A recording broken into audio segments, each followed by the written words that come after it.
Welcome to Table for One. I'm the narrator, and in today's video, I'll be unboxing Dune Imperium. This is the first video in my Dune Imperium series, which was funded by you, the viewers. And when the series is complete, I'll be giving this away. But today, let's just take a look inside this box, as well as this promo pack of cards. Let's get rolling.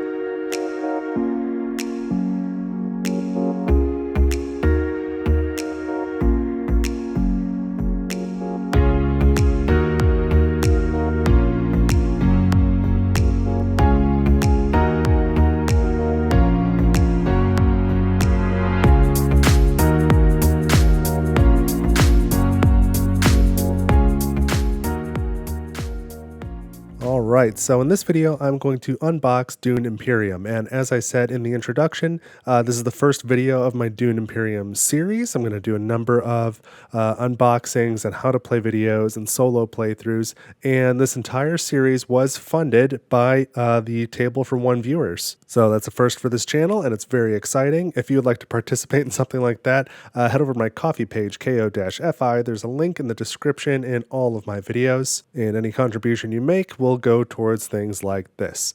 So let's go ahead, let's jump right into it. I want to get this open, and I actually noticed there's a little tear on the bottom here, so I can go ahead and start opening it that way.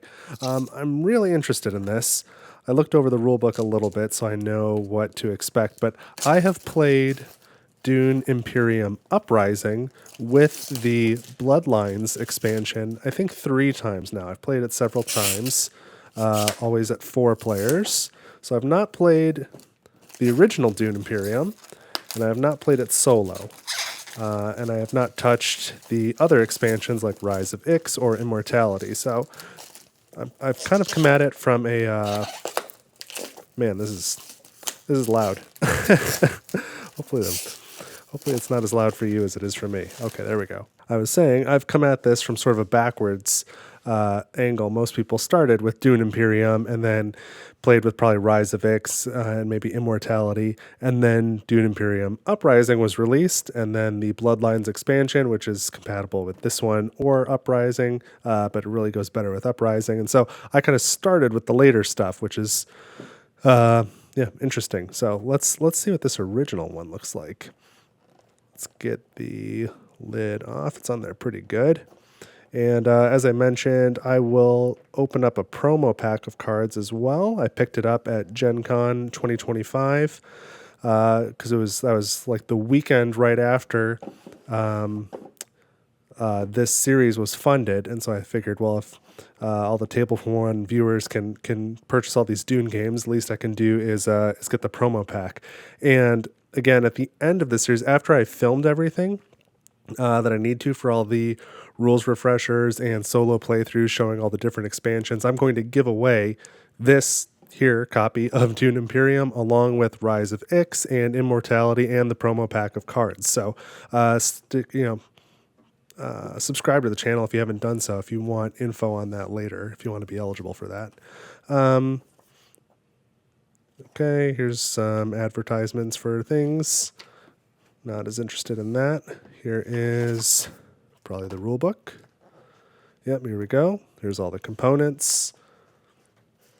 Yeah, I'm like mostly familiar with this board, but it's going to be slightly different than the Uprising one. So, very interesting. All right, not terribly long or complicated. And the game, I guess, is not that complicated. It's a nice middleweight game. Here's the solo and 2-player rules. 2 players a little different, solos on the back. And that I have not tried yet. So I'm anxious to try that out before I then do a teach video and a solo playthrough. So here's some cardboard punch-outs. Not a lot. Here's the game board. We'll be opening this in full shortly. Okay, looks like we've got a little kind of typical cardboard organizer in here.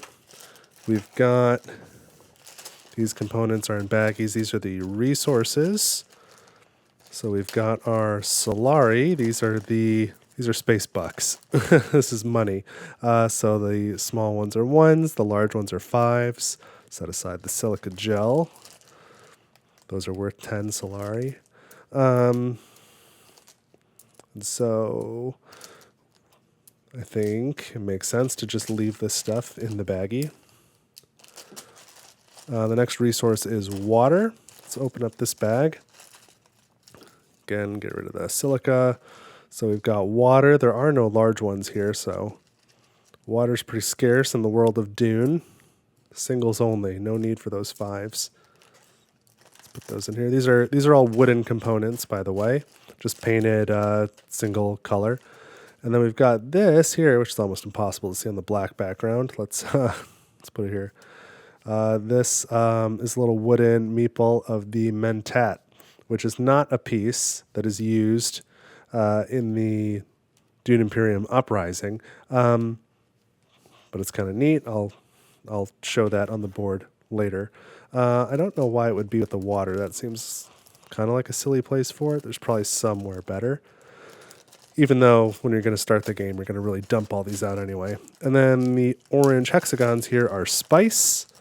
And there should be some large ones in here for fives. I just want to get that silica packet out. Yep, so we got ones and fives of spice. So these are the various resources of the game that you'll be trying to collect and spend to take actions. They're also used as tiebreakers. I know this because I have not won a game of Dune Imperium yet, but I did get 13 points and come in second on a tiebreaker. We got a bunch of cards here. We'll take a look at those. Got more baggies. Baggies. Looks like these probably fell out of here, but that's okay. They're in fine condition. So these are the various leaders you can play as, and they've got these little markings next to their name with 1, 2, or 3. That's just the complexity level. So it's recommended you would start with one of the ones, I assume. Oh, there's another 1, 2, 2, 3, 3. Okay, and that appears to be it in the box. Not a ton of components, which is about what I expected. We've got our wooden cubes here, which are a little bit multi-purpose. I'm really just trying to get the silica out. I wonder why they separated them this way. So these are just player colors. So there's red and yellow and green and blue.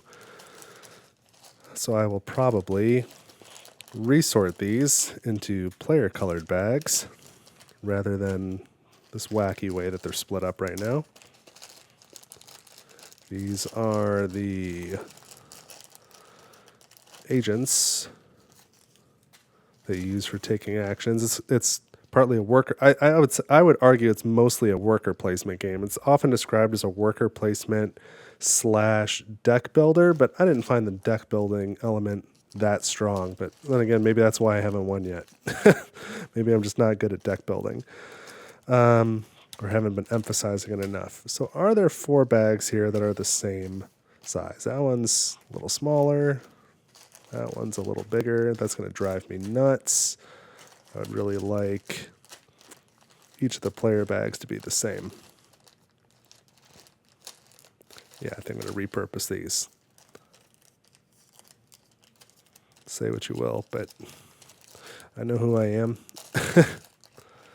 All right, let's put the water in this slightly smaller bag since there's not all that much water. Put the spice in this slightly larger bag because it's slightly more important. I don't know what I'm going to do with the mentat. I guess I'm going to put, yeah, I guess the water was not the worst choice. Okay, let's separate these colored cubes out. So we should have, how many for each player? I guess we're going to do it. Let's do it. We should have 16 per player. So red, 2, 4, 6, 8, 10, 12, 14, 16. Okay, got them all. So each player is going to get 16 cubes, which mostly represent your troops, but also represent your standing with various factions in the game. 2 of these cylinders, one for tracking score, one for tracking council seat, and then 3 of these agents here. There we go. There is one player's stuff. So start doing that for the yellow player. 2, 4, 6, 8, 10, 12, 14, 16. Great. These are all pretty like, what do I want to say, old school Euro style, simple wooden components, not terribly overproduced. 6, 8, 10, 12, 14, 16, but highly functional to get the job done.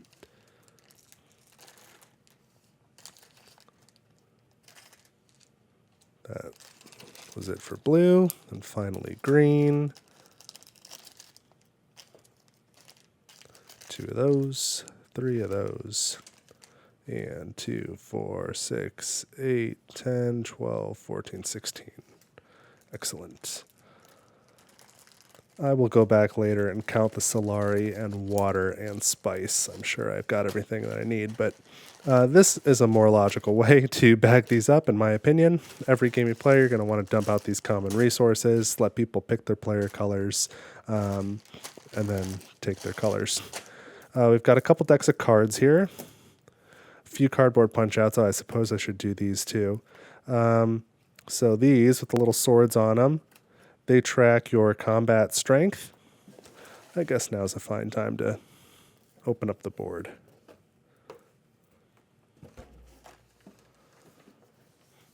Let's move the box. Pretty typical, like quad fold board. It's not as big as it looks right now. It's taking up the whole screen, but it's not terribly big. And so your combat strength is tracked down here. It goes up to 20. If you get past 20, you flip it over, and you can get all the way up to 40. I guess in theory you can go higher than 40, but in practice I have not seen that happen. So we're going to put one of those in the player bag, and then also these 3 flags in the player color. These, your combat kind of happens down here, and sometimes combat is just happening generally on the planet Arrakis here, but sometimes it's happening in a specific place. And if you win a combat in a specific place, you add your flag there, and then you can gain benefits anytime a player goes to that space going forward, including yourself. It's kind of nice you can trigger that benefit yourself. So let's put these components in the player bags as well. Yellow, yellow, yellow.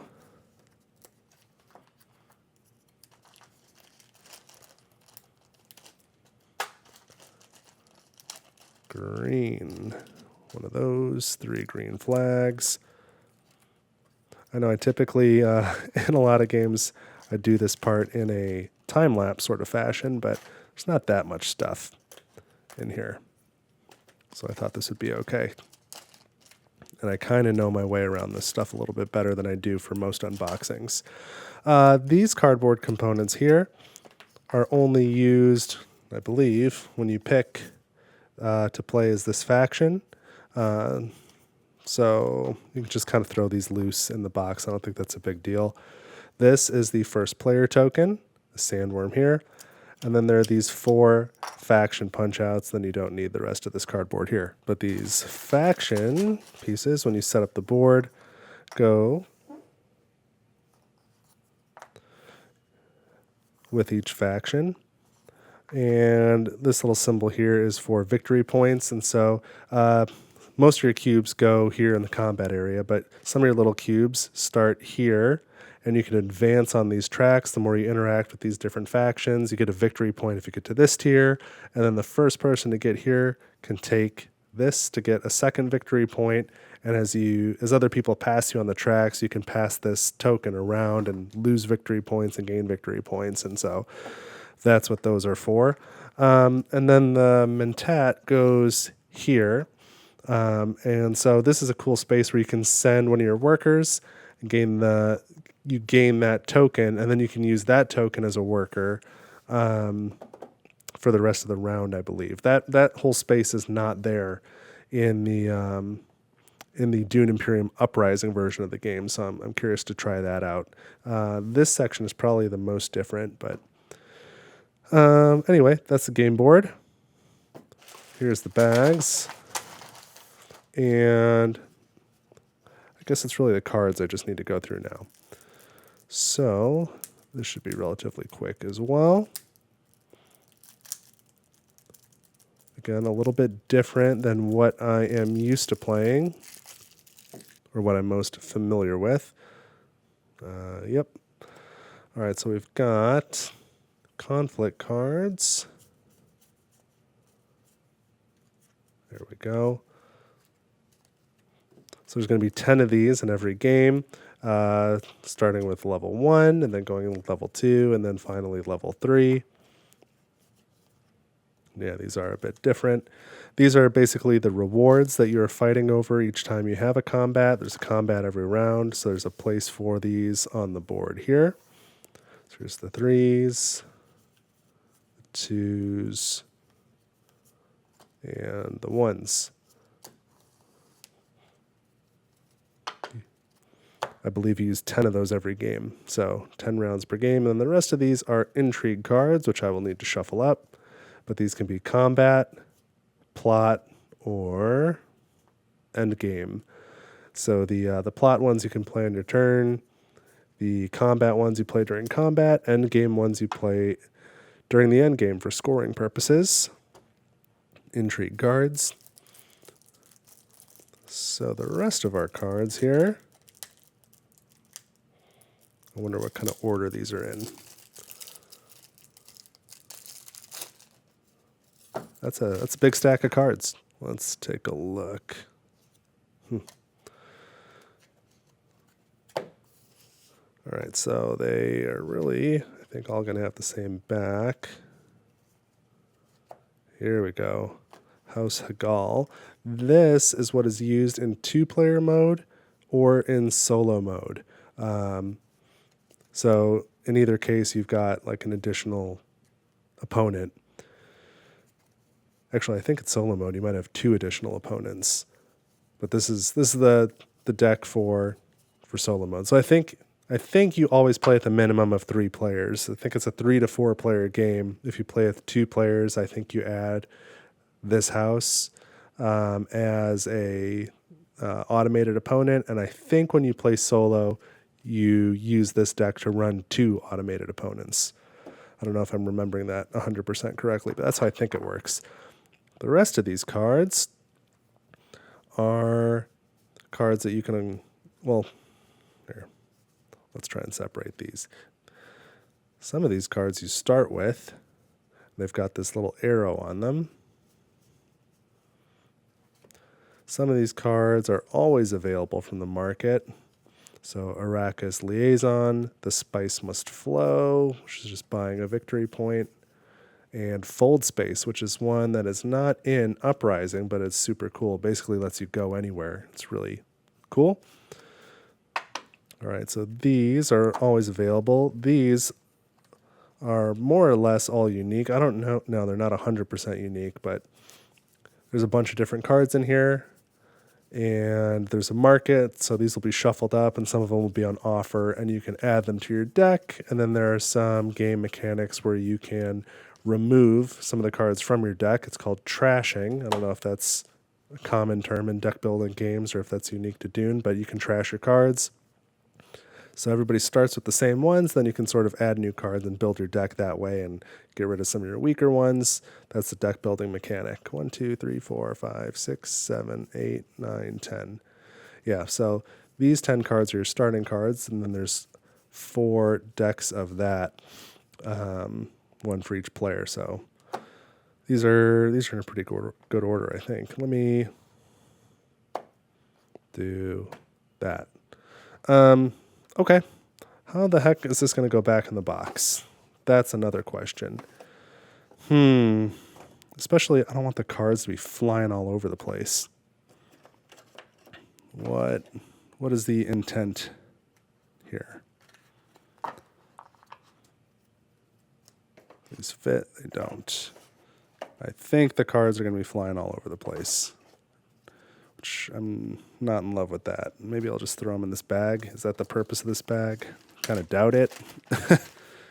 But let's take, so all the starting cards, and then the like always available cards. I forget what they're called, but Arrakis Liaison, the Spice Must Flow, and Fold Space. Take those, and then all of the other market cards. We're going to throw them in this bag, and hopefully they sort of stay in order, if nothing else.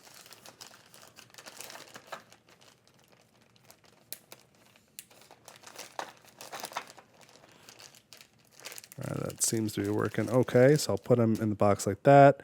Here are the solo cards. I know they're for 2 players as well, but I think of them as solo cards because that's how I'm going to play. I'll put those here. Got our intrigue and conflict cards. Those are going to get all mixed up too, aren't they? Well, I guess I'll just live with it. I'll put these other assorted cardboard tokens here. I guess I'll put as much as I can, really, here to try and keep the cards from sliding around. Okay, we'll put all the common stuff there. On this side, we'll put these cards and the 4 player colors. Okay, that's really it for what's in here. Let me show you the promo pack, though. So, I forgot what this was. This is just a couple bucks. At the Direwolf booth at Gen Con, I picked it up in 2025. So this is, I don't know, they may add to these promos later, but there's a few cards here that we can add to that market deck. So this one is Thumper. So you got to use it at one of these desert spaces. Costs 3 to acquire. It's got the Fremen tag. On the action part, it says double the bonus spice you harvest with this agent. So that's pretty cool. So if you don't know how to play this game, this won't mean much yet, but if one of these spaces doesn't get visited for a while and it starts building up a lot of bonus spice, this card would allow you to double it when you go there. And then in the reveal phase, it could give you 1 point to buy cards with and 1 spice. The next one is Duncan, Loyal Blade. So this allows you to go to the Fremen space or any of the city spaces, and you can add a troop to your garrison. Costs 5 to acquire. During the reveal step, you get 1 point to acquire cards and 2 combat here, 2 combat power, and it says trash this card. You can optionally trash this card, and if you do, you can deploy or retreat any number of your troops from or to your garrison. That's pretty cool. The next is Jessica of Arrakis, costs 3 to acquire. Bene Gesserit tag on this, sends you to any of the desert spaces. If you have another Bene Gesserit card in play, draw 2 cards. And then in the reveal phase, 1 point and 2 combat strength. The next is Boundless Ambition. So 5 to acquire. This lets you go to any of these faction spaces here on the left, which is really nice. And it gives you another signet ring. That's pretty cool. Or during the reveal step, what is this? Trash a card. I don't even know what that symbol is, but it allows you to acquire a card that costs 5 or less. Okay, I'll have to look that up and get a better idea what that's doing, but that's interesting.